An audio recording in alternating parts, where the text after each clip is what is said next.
Iran அதிரடி பதிலடி. அமெரிக்காவின் ட்ரோன் கட்டுப்பாட்டு மையம் தரைமட்டம். வளைகுடாவில் உச்சக்கட்ட பதற்றம். மத்திய கிழக்கு நாடுகளான மேற்கு ஆசிய பிராந்தியத்தில் போர் முன்னெப்போதும் இல்லாத அளவிற்கு உச்சக்கட்டத்தை எட்டியுள்ளது.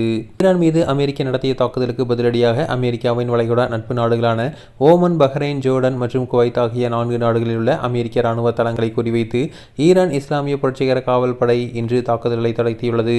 ஈரானின் அதிகாரப்பூர்வ செய்தி நிறுவனமான IRNA வெளியிட்டுள்ள அறிக்கையின்படி ஈரான் காவல் படை பின்வரும் முக்கிய இலக்குகளை தாக்கியதாக உறுதிப்படுத்தியுள்ளது. ஜோர்டனில் அங்குள்ள பிரின்ஸ் ஹசன் விமானப்படை தளம் மீது ஏவுகணை தாக்குதல் நடத்தியுள்ளது. மேலும் பஹ்ரைன் நாட்டில் தலைநகர் பனாமாவின் தெற்கு பகுதியான ஜுபைர் என்ற இடத்தில் அமெரிக்க ராணுவ ட்ரோன் கட்டுப்பாட்டு மையம் மற்றும் உள்கட்டமைப்புகள் தகர்க்கப்பட்டுள்ளன.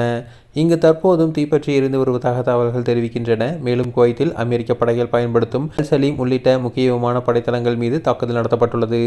ஈரான் புரட்சிகர காவல் படையின் கடற்படை பிரிவு வெளியிட்டுள்ள அறிவிப்பில், ஓமன் சுல்தானகத்தில் உள்ள அமெரிக்க பாதுகாப்பு பிரிவின் நீண்ட தூர வான்வழி PFS ரேடார் மற்றும் கப்பல் கண்டறியும் ரேடார் அமைப்புகளை தங்களது ஏவுகணைகள் முழுமையாக தாக்கியளித்துள்ளதாக தெரிவித்துள்ளது. பஹ்ரைனில் அடுத்தடுத்து ஏவுகணை எச்சரிக்கை சைரன்கள் ஒலிக்கப்பட்டு வருவதால் அங்கு பெரும் பதற்றம் நிலவுகிறது.